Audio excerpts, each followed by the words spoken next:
Before we begin, let us know where you're listening from. After the story, rate it from 1 to 10. Now let's start. The desert stretched before Isaac Kellington like a vast, merciless sea of sand and scrub brush, broken only by the occasional cactus reaching skyward. 3 days without water had left his tongue swollen and his thoughts foggy. His horse had collapsed yesterday, leaving him to trudge onward with dwindling hope through the Arizona territory. Isaac had never planned to come west. At 32, he'd been content managing his family's small general store in Pennsylvania until the fire took everything: the store, his parents, and his future. With nothing left, he'd headed west with vague notions of mining or ranching, but his journey had gone badly from the start. Now, as the sun beat down with cruel intensity, he wondered if this barren landscape would be his final resting place. As consciousness began to slip away, Isaac thought he heard hoofbeats. Probably just his heartbeat in his ears, he decided, until a shadow fell across his face. Through crusted eyelids, he made out the silhouette of a rider against the blinding sky. "You die soon, white man," a female voice stated matter-of-factly. "Unless you come." Isaac tried to respond, but his parched throat produced only a rasp. The last thing he remembered was being hoisted onto a horse before darkness claimed him. Firelight danced against the walls of the small dwelling when Isaac finally opened his eyes. His lips were moist, and the terrible thirst had eased. Someone had been giving him water. He tried to sit up, but fell back with a groan. "Stay still.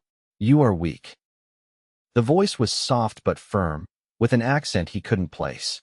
A young woman moved into his field of vision, kneeling beside him with a clay cup. Her long black hair was braided with small beads that caught the firelight. Her face, with high cheekbones and deep brown eyes, held a wary intelligence. "Where am I?" Isaac managed to croak. "My home. You are in the village of the Aravaipa Apache." She helped him drink, supporting his head with a surprisingly strong hand. "I am Falcon's daughter." "Isaac Kellington," he replied automatically. "Thank you for saving me." A hint of something, amusement, perhaps, flashed in her eyes. "I did not save you yet, Isaac Kellington. That remains to be seen." Over the next few days, as Isaac regained his strength, he learned more about his rescuer. Falcon's daughter, whose name in her language was Nida, though she told him to call her by the English translation, had been educated at a missionary school before returning to her people. She moved between two worlds with a grace Isaac envied, speaking English nearly as well as he did. What she didn't explain was why she had saved him or why, once he could walk, she seemed intent on keeping him in the village despite the obvious discomfort his presence caused among the other Apache. The answer came on the evening of his 5th day, as they sat outside her dwelling watching the sunset paint the desert in hues of orange and purple. "My people are dying," she said without preamble. "Not just from the white man's diseases and wars, though those take many. We die because we are too few." Isaac nodded uncertainly, not sure what response she expected. "Our men, the strong ones, the ones who would father the next generation, they are gone, killed by soldiers or taken to the reservation at San Carlos." Her voice held no self-pity, only a flat statement of fact. "Those who remain are old or boys too young to give strong children." She turned to face him directly, her gaze unflinching. "I brought you here because you are strong. You survived the desert when others would have died. Your shoulders are broad. Your arms have strength." She reached out to touch his arm, her fingers light but deliberate. "I need you to give me a child." Isaac choked on the water he'd been drinking. "I what?" "A child," she repeated patiently. "A son or daughter to continue my family line.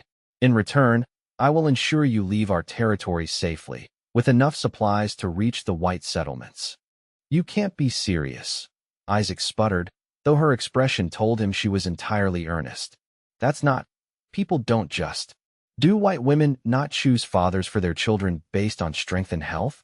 she asked, genuinely curious.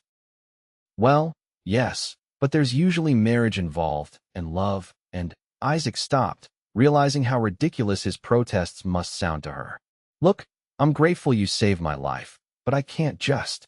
"You think it is dishonorable," she said, rising to her feet. "Or perhaps you find me unattractive." "No." The word came out more forcefully than he intended. In truth, he had grown increasingly aware of her beauty, not just her physical appearance. but the quiet dignity with which she carried herself. It's not that at all. You're beautiful. A small smile touched her lips. Then think on it, Isaac Kellington. I do not ask for love or promises, only a child. And in return, your life.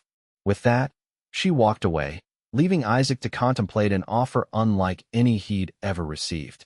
The Apache village, Isaac discovered, was one of the last free bands, having evaded the Army's attempts to force them onto reservations. They survived by staying mobile and hidden, but their numbers dwindled each year.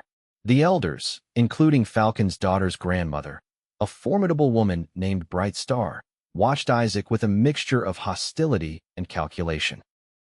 Why not find an Apache man from another band? Isaac asked Falcon's daughter one morning as she showed him how to identify edible plants in the desert. She was silent for a long moment. I tried. Twice I traveled to meet with men from other bands. Both times, soldiers followed. Many died. Her voice grew quiet. I will not risk more of my people's lives. And a white man's child? Would your people accept that? Half of the child would be Apache, she replied simply, and the child would be raised in our ways. That is what matters. She paused. Besides, the world is changing. Perhaps those who are of both worlds will survive better than those who know only one. Isaac found himself increasingly drawn to Falcon's daughter. Her directness was refreshing after years of navigating the social niceties of Pennsylvania society. She was intelligent, resourceful, and possessed a dry humor that surprised him. When she laughed, a rare occurrence, it transformed her serious face into something radiant. 3 weeks after his arrival, the village prepared to move. Scout reports indicated soldiers were patrolling nearby, and they wouldn't risk discovery. As the women dismantled dwellings and packed belongings, Bright Star approached Isaac. You have not given my granddaughter an answer, she said, her ancient face creased with disapproval. She saved your life, white man. Do you have no honor? It's not about honor, Isaac protested.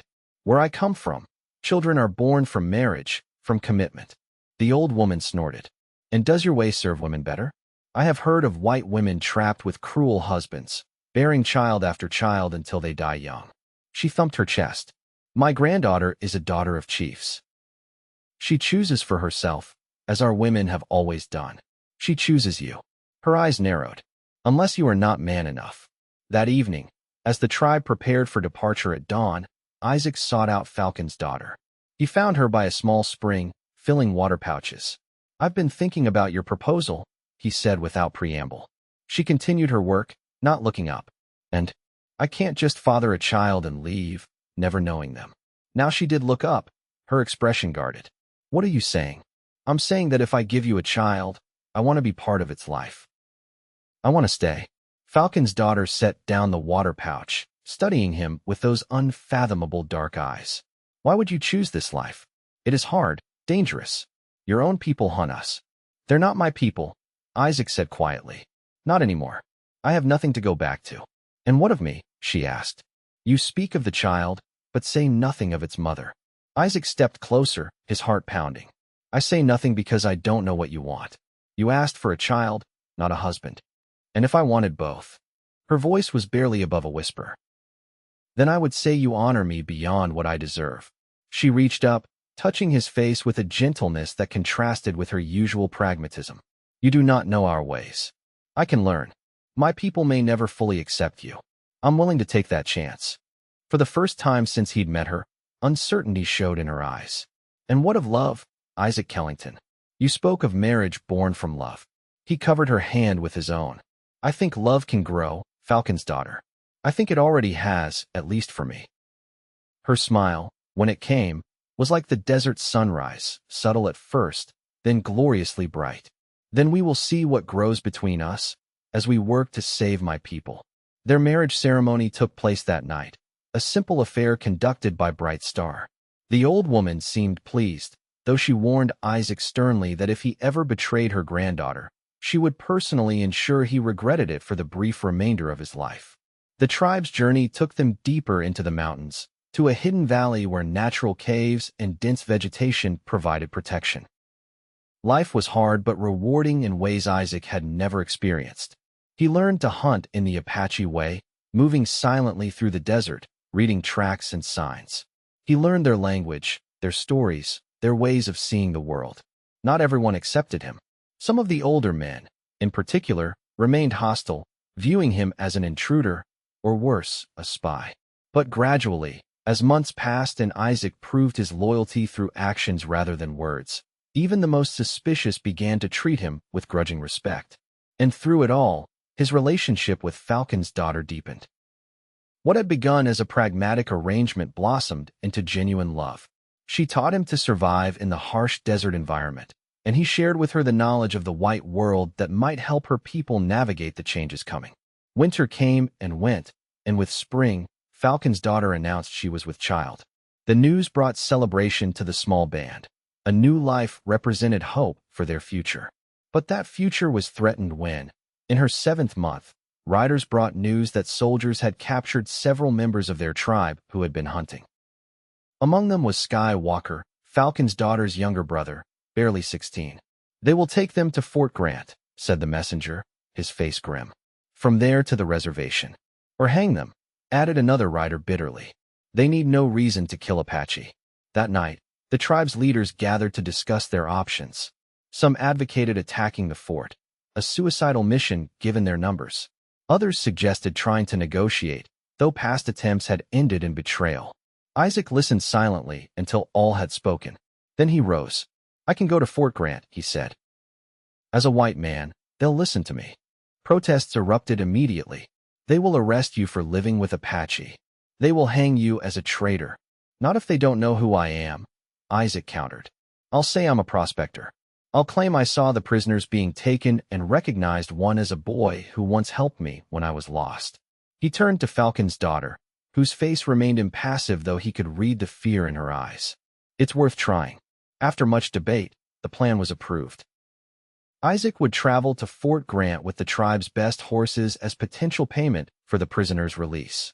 He would claim to be Isaiah Kennedy, a prospector with a small claim in the Dragoon Mountains. The night before his departure, Falcon's daughter held him tightly. "You must return," she whispered fiercely. "Our child needs its father." Isaac placed his hand on her swollen belly, feeling the baby kick. "I'll come back. I promise." Fort Grant stood as an imposing testament to American military might, its walls stark against the desert landscape. Isaac approached openly, hands visible, until challenged by sentries who escorted him inside with suspicion but no overt hostility.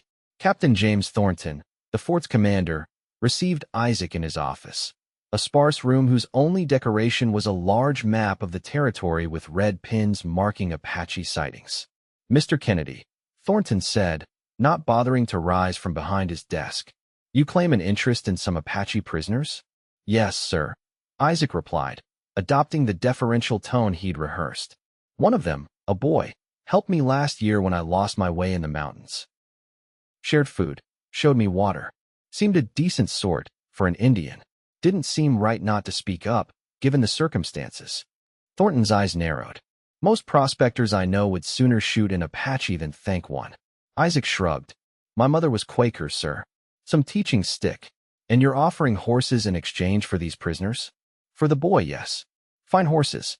Worth good money." Thornton leaned back, studying Isaac with calculating eyes. "You know, it's curious. We don't get many white men advocating for Apache.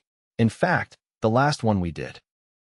He opened a drawer and withdrew a wanted poster, sliding it across the desk.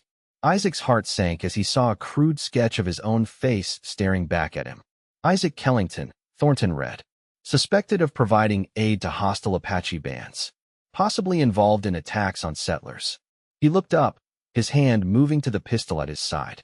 "That's you, isn't it?" Isaac considered denying it, but the resemblance was too close. "The poster's got my name right," he admitted. "The rest is lies. I've never attacked anyone. But you are living with the Apache." There was no point in further deception. "Yes, I married one of them." A look of disgust crossed Thornton's face. "A squaw man. Even worse than I thought." "My wife is the daughter of a chief," Isaac said evenly, fighting to control his anger. "And I'm here because her brother is among your prisoners. A boy who's done nothing wrong except be born Apache in a land that suddenly belongs to others." Thornton's finger tapped thoughtfully on his desk. "You realize I could have you arrested right now." You could, Isaac agreed. But I came here openly, with an honest offer. Those horses out there are prime stock, worth more than keeping Apache prisoners. And if I refuse? Isaac met his gaze steadily. Then you keep your prisoners, I go to a hanging, and nothing changes. The Apache continue fighting because they see no alternative. Or, he paused, you could do something different, something that might actually help bring peace. By releasing prisoners to a band that refuses reservation life. By showing that your word can be trusted. That mercy exists. Isaac leaned forward. Captain, those reservations are death sentences, disease, starvation. You know it as well as I do. Is it any wonder they resist? Thornton was silent for a long moment. You speak well for a shopkeeper turned squaw man. I speak the truth. The captain rose, moving to the window to look out at the parade ground. You know what happens to men like you, Kellington? Men who go native? They end up dead, killed by Indians who never truly accept them, or by whites who see them as traitors. There's no place for you in this world. Maybe I'm helping build a different world, Isaac replied quietly. Thornton turned, his expression unreadable. I'll release the boy. Only the boy. The others are grown men who've likely raided settlements. They go to the reservation. Isaac wanted to argue, but recognized this was the best offer he would get. Thank you. Don't thank me, Thornton snapped. I'm doing this because a rancher near here lost his entire herd last month and needs horses badly. Good business, nothing more. He pointed a finger at Isaac. And you're to take a message back to that band of yours. Times are changing. There's a new Indian agent coming, one who might actually ensure they get the rations they're promised at San Carlos. Tell them to consider surrender while the offer stands. 2 hours later, Isaac and Sky Walker rode away from Fort Grant, leading the remaining horses. The boy was thin and bore bruises from rough handling, but his spirit remained unbroken. My sister chose well, he said in Apache as the fort disappeared behind them. You have a warrior's heart, brother. Isaac smiled at the first sign of acceptance from Falcon's daughter's family. Let's go home. They traveled cautiously, taking indirect routes and moving mostly at night. On the third evening, as they camped in a secluded canyon, Sky Walker suddenly tensed. Riders, he whispered. Many. Within moments, they were surrounded by mounted men, not soldiers, but a group of rough-looking civilians armed with rifles. Well, look what we found, boys, drawled the leader, a bearded man with cold eyes. An Injun and a white man traveling together. Mighty suspicious. We're just heading home, Isaac said calmly, though his mouth had gone dry. No trouble to anyone. That's so? And where might home be? The man spat tobacco juice near Isaac's foot. Cause word is there's a white man living with some Apache, helping them evade the army. There's a bounty for him, dead or alive. Isaac's hand inched toward his gun, but Sky Walker subtly shook his head. They were outnumbered 6-1. I don't know anything about that, Isaac replied. I'm just a prospector escorting this boy back to the reservation. Got separated from his group. The leader laughed. Nice try. But Billy here used to scout for the army. Says this boy belongs to one of the renegade bands. He leveled his rifle at Isaac's chest. I reckon you're that traitor, Kellington. Before Isaac could respond, an arrow whistled through the air, striking one of the bounty hunters in the shoulder. Then another, and another. Chaos erupted as Apache warriors seemed to materialize from the rocks around them. The bounty hunters fired wildly, but they were at a disadvantage against opponents who knew the terrain intimately and had the element of surprise. In the confusion, Isaac grabbed Sky Walker and pulled him behind a boulder. Stay down. The skirmish was brief but violent. When it ended, 4 bounty hunters lay dead, 1 was wounded, and the leader had been captured. The Apache had suffered only minor injuries. From behind a cluster of rocks emerged Falcon's daughter, heavily pregnant but moving with determined grace, a rifle in her hands. You followed us? Isaac asked, caught between admiration and concern. Did you think I would let my husband and brother face danger alone? She replied, embracing Sky Walker before turning to Isaac. We have watched over you since you left the fort. Isaac glanced at the surviving bounty hunters. What about them? The wounded one can take his friend and go, she said coldly. This one, she indicated the leader, now bound and kneeling, has hunted our people before. He killed 2 children last summer. Isaac knew better than to intervene. Apache justice was harsh but fair, and this man had chosen his path. He turned away as the sentence was carried out. They returned to the hidden valley 2 days later to joyous celebration. Skywalker's return gave the tribe renewed hope, and Isaac's successful negotiation with the army raised his standing considerably. Even those who had doubted him now nodded in respect when he passed. 3 weeks later, Falcon's daughter gave birth to a daughter after a difficult labor that left Isaac pacing anxiously outside their dwelling while Bright Star and the other women attended her. When finally allowed inside, he found his wife exhausted but radiant, a tiny bundle cradled in her arms. "Your daughter," she said simply, offering the child to him. Isaac took the infant with trembling hands, marveling at the perfection of her tiny features. Her mother's high cheekbones and his own cleft chin, skin a beautiful blend of their own. "She is perfect," he whispered. "What shall we name her?" Falcon's daughter smiled. "In our way, she will be called First Light, for she brings new dawn to our people." She paused. "But she should have an English name too, for the world she may someday walk in." "Hope," Isaac suggested, "because that's what she represents." In the years that followed, the small Apache band faced many challenges. As white settlement expanded, their territory shrank. Disease took some, skirmishes with the army took others. But they survived, adapting to changing circumstances while maintaining their essential identity. Isaac and Falcon's daughter had 2 more children, twin boys born 3 years after their daughter. The family straddled 2 worlds, with Isaac teaching their children English and mathematics, while Falcon's daughter instructed them in Apache ways and wisdom. When finally the pressure became too great to remain free, Isaac helped negotiate terms for their band to join the San Carlos Reservation, terms that included keeping their family units intact and allowing limited hunting rights in their traditional territories. Life on the reservation was difficult, but the skills that both Isaac and Falcon's daughter possessed helped their family and tribe endure. Isaac established a small trading post that gave the Apache fair prices for their crafts, while Falcon's daughter became an advocate for her people's rights, traveling as far as Washington to speak with government officials. Their daughter, Hope, grew into a strong young woman who combined her father's articulate reasoning with her mother's fierce determination. At 18, she became one of the first Apache women to attend school in the East, returning with knowledge that helped her people navigate the white man's legal system. One evening, as Isaac and Falcon's daughter, now with strands of gray in her dark hair, sat watching the sunset, she took his hand. "Do you ever regret it?" she asked. "Staying with me? Choosing this life?" Isaac looked at the woman who had first saved him from death in the desert, then saved him from a life without meaning. "Never," he said truthfully. "Not for a single moment." She smiled, the same smile that still made his heart race after all these years.